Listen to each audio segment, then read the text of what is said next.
All right, welcome back to the Security Conversations podcast. Super excited about having Vinnie Liu on the podcast. Vinnie is co-founder and CEO at Bishop Fox. Been in the game for, gosh, I want to say 20 plus years, not necessarily to age us. Vinnie, can you introduce yourself to the audience?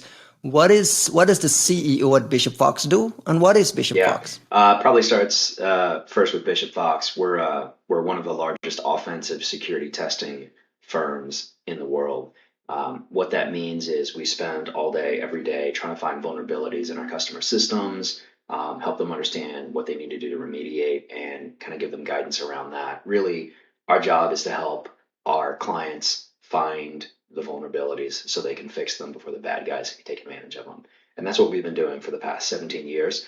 Um, my role at Bishop Fox is CEO now, but it's really evolved over time. Of course, started early on, had my hands on the keyboard a lot more, doing that type of technical testing work, specialized in certain areas over the years, and then eventually, kind of continued to where I am today, which is where I spend a lot of my time thinking about the future of offensive security, thinking about the strategy of the market, because I think it's a combination of the two that is really required in order to bring what we have available to the market in a way that can actually see the light of day. So I spent a huge amount of time doing that. All right, I want to get into it to what your view of what the future looks like, and whether you're an optimist or a pessimist about where we're heading. But let's go back to the beginning, right? Because you did tech in college. Yeah, I was a computer What did you science. study in I was a college? computer science engineering major Right, in college. right. And coming out of college, you were recruited to the NSA. Well, how much from that period of your time, one, you can talk about, and two, how much did that kind of set you up for understanding, connecting the micro to the macro and understanding what this really Yeah. means? And were the early underpinnings of a company already in your brain? Give me a sense of when this switch flipped that, college heading into the NSA as an Mhm. analyst and trying to figure this out. When did that happen for you? Okay, so I'll do a little bit of a clarification and kind of a rewind even further. I mean, I really got into it like a lot of people when I was pretty young, 13, 14.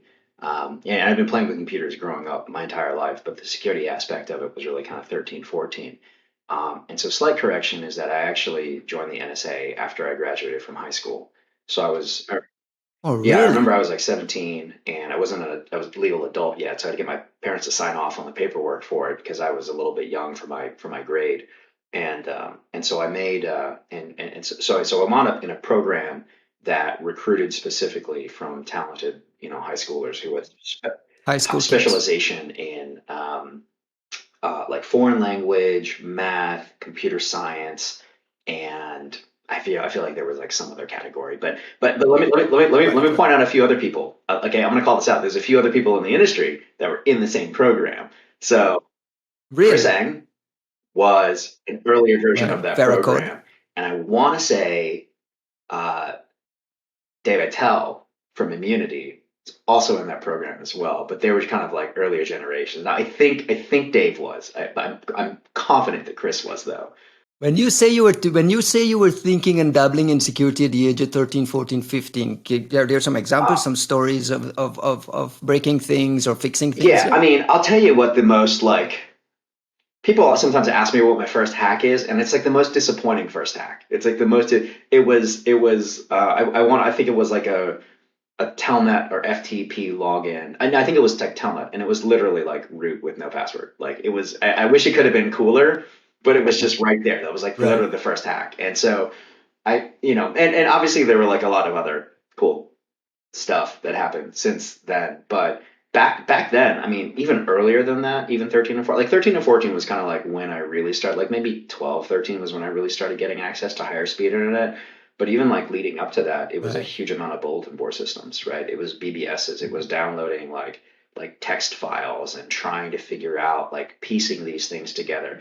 I think for me the hard part was I wasn't in a community that really had a lot of technology, much less the ability to even have other people who were specialized in security. Right. I grew up in Kentucky, so there just was not like a lot of people that were like had computers at home, could play with it. So there was like 20 bulletin board systems, right? Like roughly that I could Right, right. dial into without incurring long distance charges. So those are the ones that I could actually get information from. And every now and then there would be BBSs with like 800 numbers, right? But you'd have to like get access, and I didn't have access to some of those, at all times.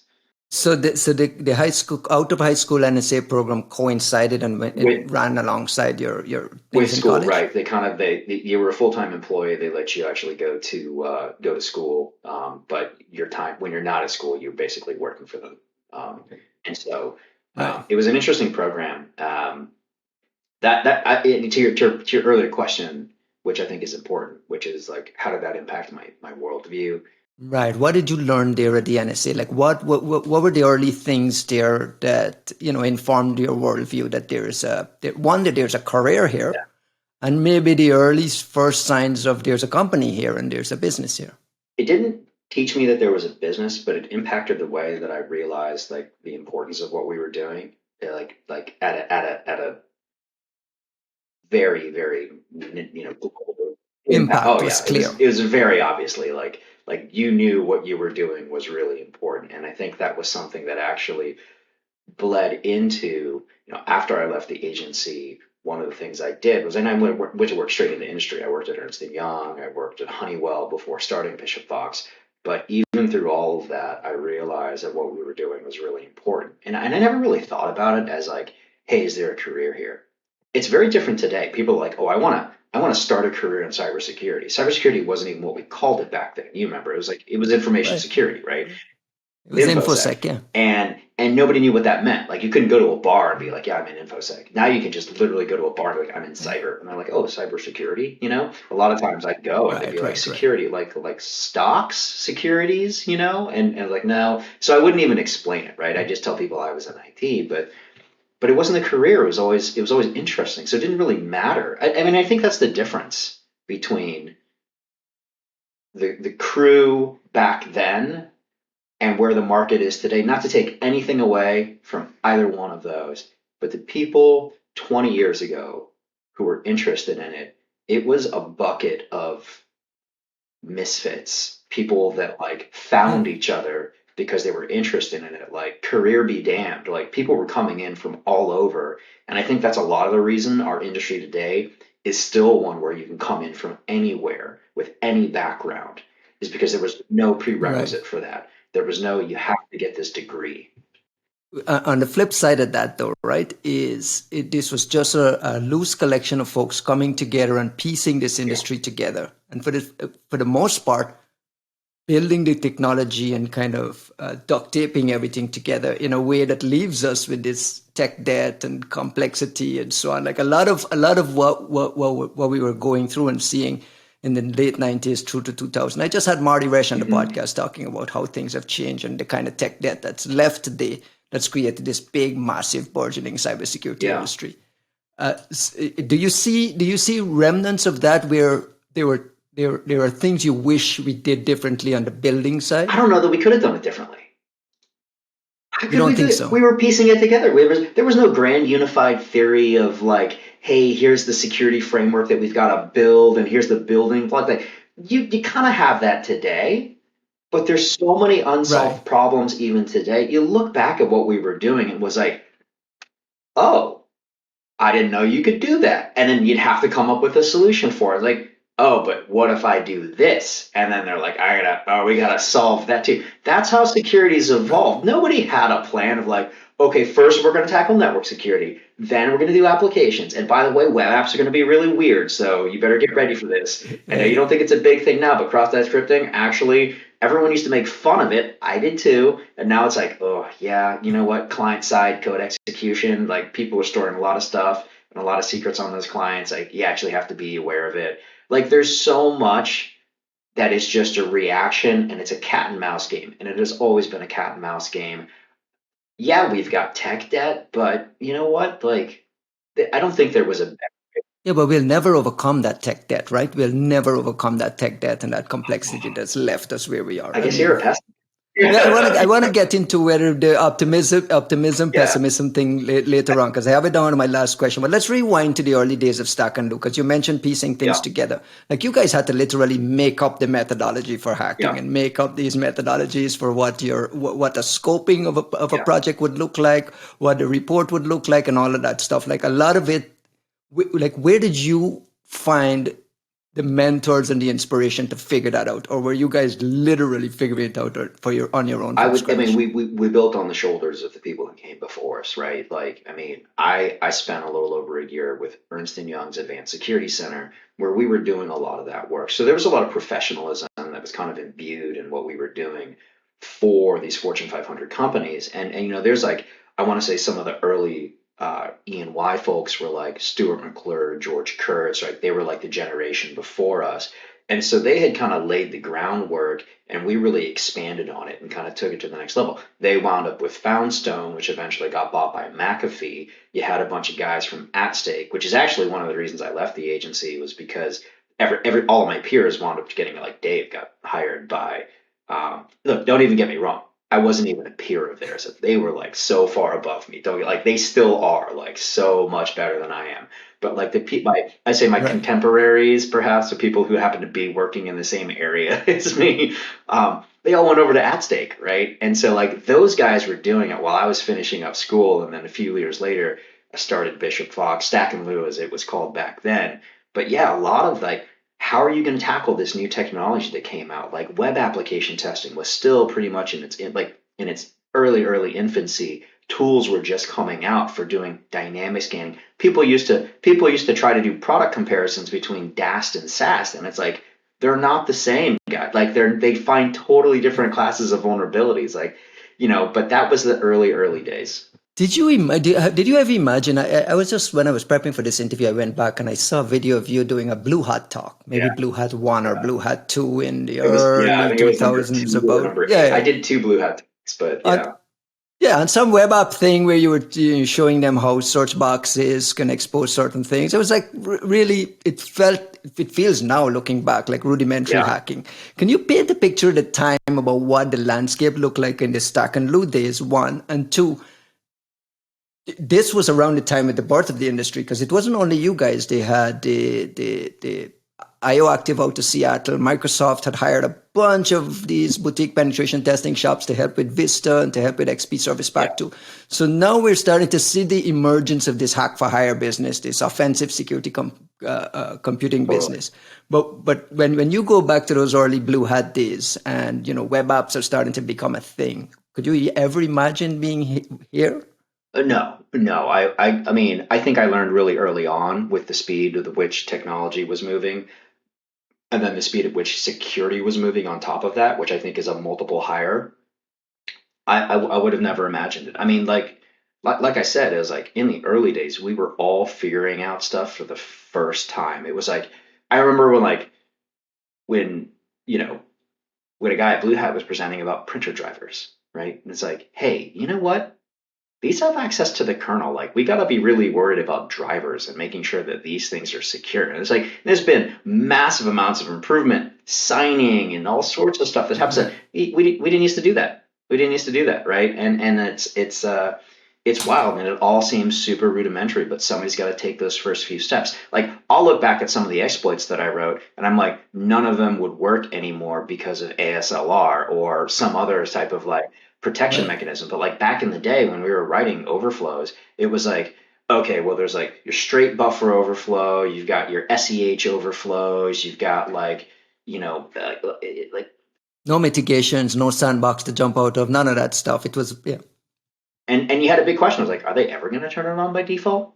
I mean, you should, but maybe they never will, and we'll just have like a playground forever. So you've been what I would call like a pioneer in this pen test industry. You've watched this evolution of the pen test, from what used to be this point in time thing where you put three man hours or three people on a project for 3 weeks, and we kind of write a report on the state of the security of that, to a model that went beyond pen testing, ongoing assessments, Yeah. web apps to mobile.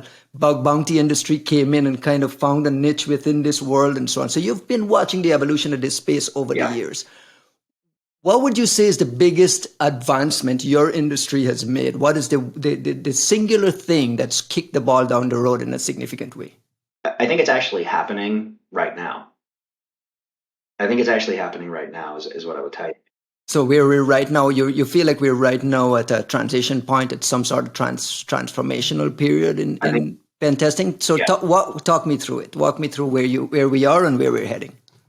where we largely are, where most of the market is right now, is still in point in time penetration testing. And I would say about 2 years ago, you really started to see the beginnings of the shift around it. And we started looking, I mean, because again, we've been around for 17 years in the form of Bishop Fox. A lot of our people have been doing pen testing even before then, but in our current form, we've been in business for 17 years. So we saw very early on when it was, what's your methodology? Okay, well, what are your IP addresses? Scan those IP addresses with a vulnerability scanner, follow up on those results, and then do a little bit of manual penetration testing on top of it. That has largely been unchanged for the past 15 years.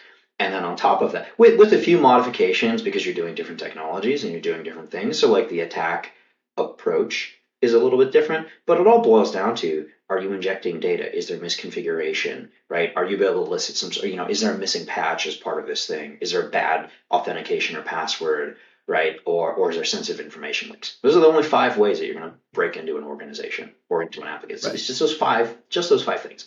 And so it's some variation of that, but the methodology has pretty much been static. It's been the same. And so now you're seeing this expansion where it's 80% manual effort, and that has been going on. Now we've reached a point though where the number of targets that have to be assessed to ensure security is reaching a point where like you cannot grow human talent fast enough to keep up with it, despite all of the advancements that we have. And the amount of information available now is just like loads more than we used to have.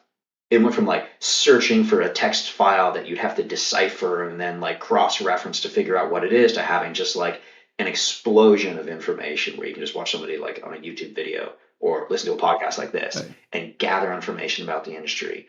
And what's happened in the last 2 years is a major shift. And I'd actually tell you that there's a few shifts from a technology standpoint. We've actually gotten to the point where infrastructure and technology and tooling has allowed us to begin delivering and begin discovering assets on our own, right? The attack surface management space has really kind of spun up in the last few years. And then the operationalization of that data to feed into more continuous testing and identification engines allow us to more accurately identify and quickly identify vulnerabilities. And so you're seeing a lot more of that. Certainly the attackers are on it already, right? The fact that every time there's a new CVE that's critical or high risk or a new proof of Right. concept exploit that goes, the entire internet's getting exploited for it, right? That's happening. It's happening at scale. And what we're doing now in the industry, certainly at Bishop Fox, and I see a few other folks trying to mimic and copy that, is how do you provide continuous visibility of where your assets are, but on top of that, at a depth, not just like, oh, here's the IPs and ports, but at a depth and a richness that allows you to say, oh, also here's all my technologies that are exposed and all the vulnerabilities that I might have.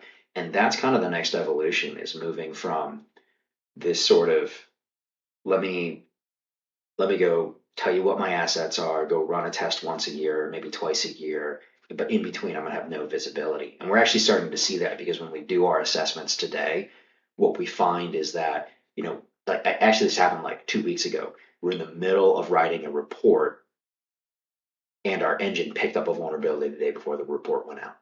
And it was like, you know what? You had a new Right. finding. You need to know about this, right? And so we can continually update our customer as to what's going on.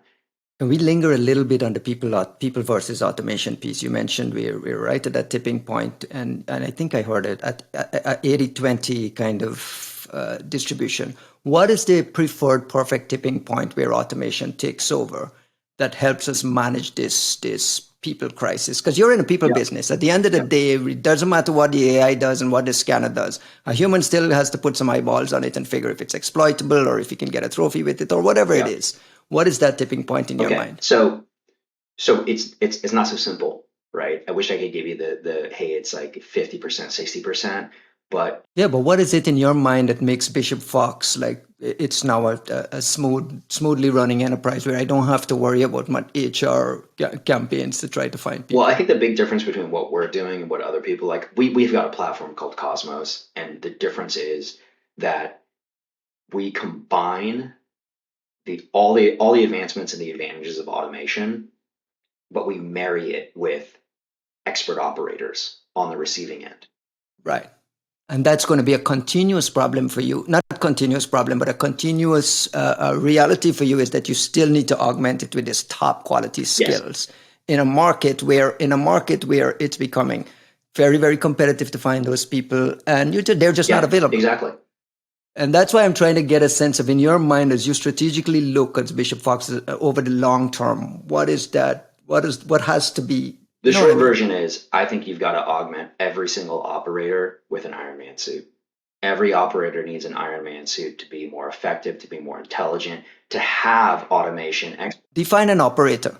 An operator here, because that's a new word. So, essentially for us, operator is a tester, a researcher. There's a lot of different names for what they do, but essentially they break into systems, right? They write and they're running Cosmos. They're the guys on the platform doing the scans, running this continuous automated interface scanning thing, and they're surfacing findings to another group, or are they a part of figuring out findings? They're part of the exploitation group, right? Like we essentially adopt a lot of the same terminology that you would find in, NSA and military, and the people who are actually performing the work of exploitation itself, because so much of our team background and history comes from that, especially from the Cosmos side of the house.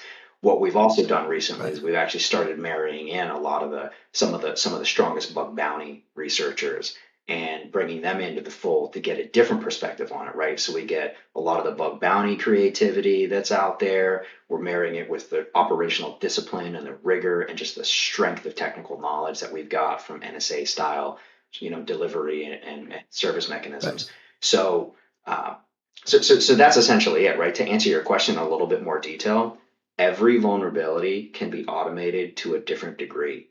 But the more and more you can automate each one, the less work it leaves, less grind work, grunt work that needs to be done. And it allows operators to spend their time not doing, crappy, low value work, but to actually do the art, the creativity of the testing, to think about, hey, how am I going to bypass this filter, or how am I going to chain these vulnerabilities instead of, oh, I got to go remember to run, Hydra or run another Nessus scan or do this. Like, that's not valuable. But the real thing is, like, we have to pick up where those vulnerability scanners leave off with automation to automate the 80% of the work that's not being touched by any of the existing tooling. Because those tools were built like 10 years ago, 15 years ago. They haven't changed fundamentally in the least. Where do you stand on the hiring, staff shortage, skills shortage in the industry? Because there's a variety of thoughts that we actually do have a skills shortage, and we really need to ramp up training and ramp up attraction into the industry. And then there's another school of thought that we're not doing HR well, we're not doing hiring well, we're not doing recruiting well, we're not looking in places where are you? Because the people is a crucial part of the stability of Bishop Fox. Is like, you're a people business at the end of the day. My high level commentary is, I think the market actually is very reflective of where we are from a cybersecurity talent perspective. So my position is like, well, if we had just an abundance of people that were sitting around, but we just couldn't find them, that they're out there, like the market would go and find them, because it'd be way less expensive to go do that than to see like. So you're a believer that there's a skills shortage? I don't like.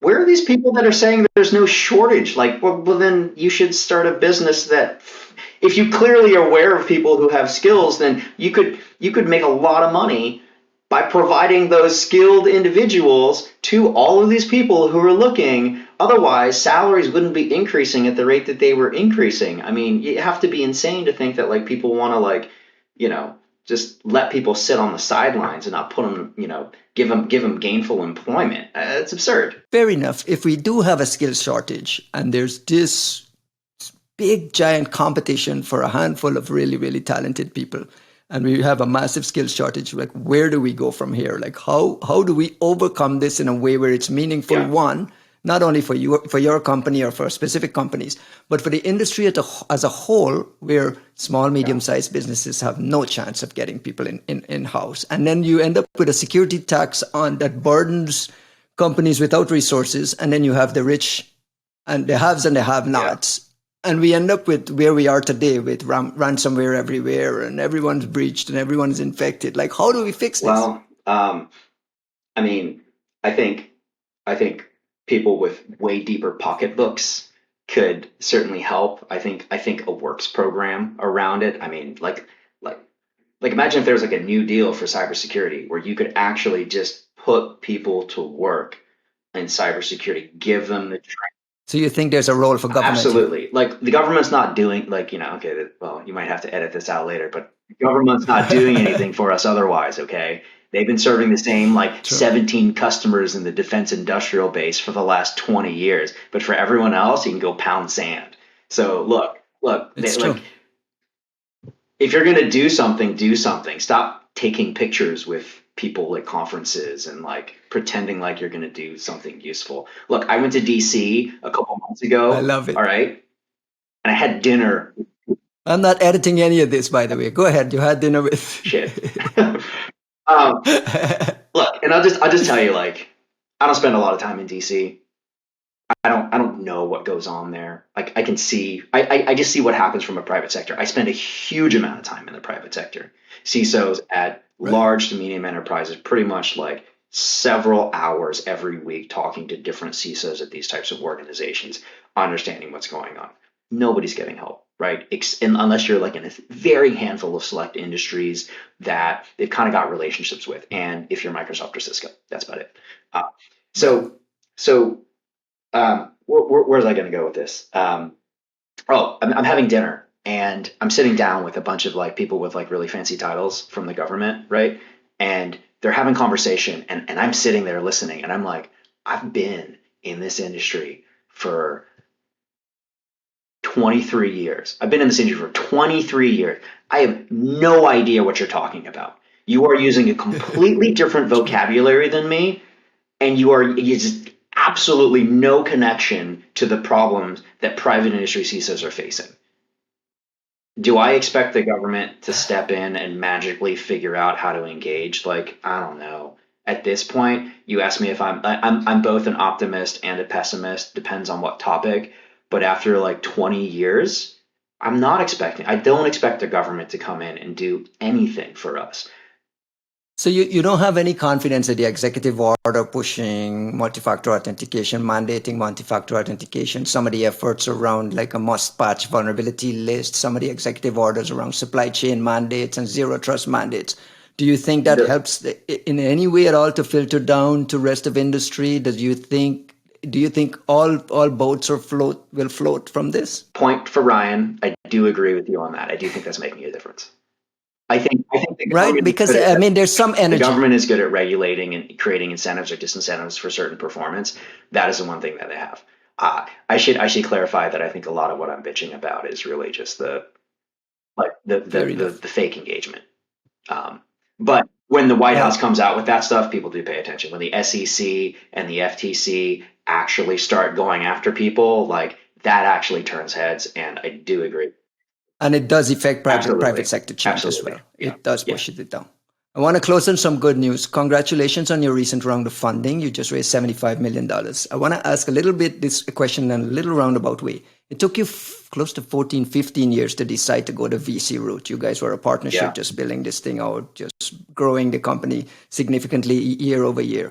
What went into the decision to go the VC route? Like why decide to go that route now? And talk a little bit about what has happened since the Series A to the point now where you raise 75 million in an environment where we're told it's tough to Yeah. raise money. So talk to me a little bit about what you've done so far. I tell you the initial decision to raise money was so we'd been in business 13 years, and in our like 14th year, we were like, yeah, we want to, 13th, 14th year, we wanted to raise money. It was because we were growing and doubling every 2 years, and we had reached a point where we realized we needed to really professionalize the business side of things, right? Because we all came from like hacking backgrounds.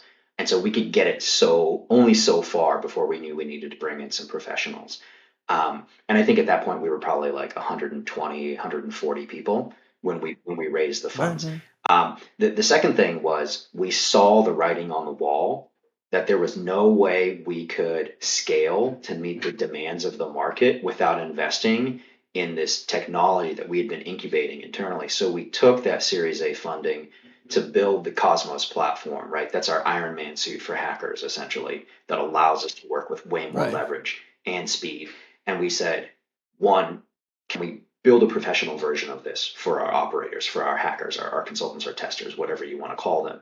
Number two, will customers buy it? And number three, does it actually allow us to deliver with more leverage? And over the 3 years since we took the Series A, the answer to all three of those resoundingly was yes.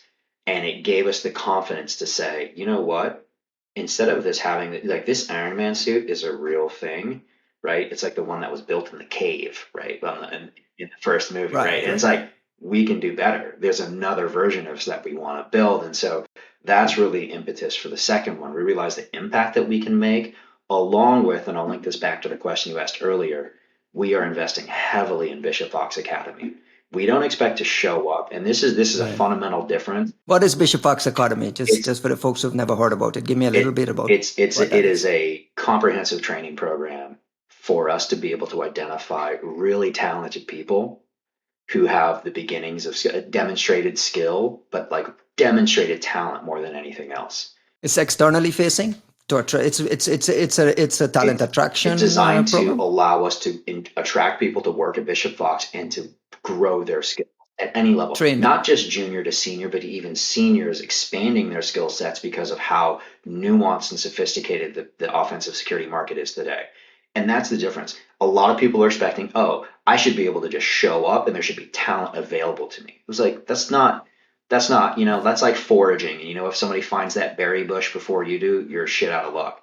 Like, you got to farm, you got to build it. You want to have something long lasting and impactful. This is the reasons humans stopped becoming hunter Right. gatherers. Like, farming makes a lot more sense. Like, that's where we're going. That's what we're building. We're investing not to like be a short term company that's like, I mean, obviously we're 17 years old, but like we're in this for the long haul because we want to make a difference. I got a last question for you. Is something that I hear from CISOs a lot. I spend a lot of time talking to CISOs, not only on this podcast, but for articles I write and so on, is continuous, continuous, continuous assessment, this continuous penetration testing. What Cosmos does is inevitably the future. This is the only way you can survive, but it's freaking expensive. It's a very, very pricey proposition, and it removes it from the majority of businesses, whether you're medium to small enterprises. Is there a version so that those folks aren't left behind? That, I mean, not from Bishop Fox, but just generally, is there an approach to continuous testing for the Yeah, rest of I, us? I think it's actually one of the things that we learned in the last 3 years, and it's something that we are creating as we develop more automation. It becomes less expensive to produce, like any initial technology that's being developed that's kind of on the bleeding edge. And I think we're actually at the point now, and you'll see this actually from us, and you might even see it from other people. But I think you're going to start to see a more uh, affordable version that meets the needs of mid-market commercial sector type Right. companies that are subject to the same requirements and needs, but are in a very accessible price point. Because we've had 3 years of Yeah. development behind it, like it's a lot more automation has been built, and I think that's the goal of this is not just to be another company serving only the enterprise, but to actually you can make a massive Right. impact to all of these other organizations as well. Thank you very much, Vinny. This was a lot of fun. Come back. Let's do it again when we get some more black hat presentations.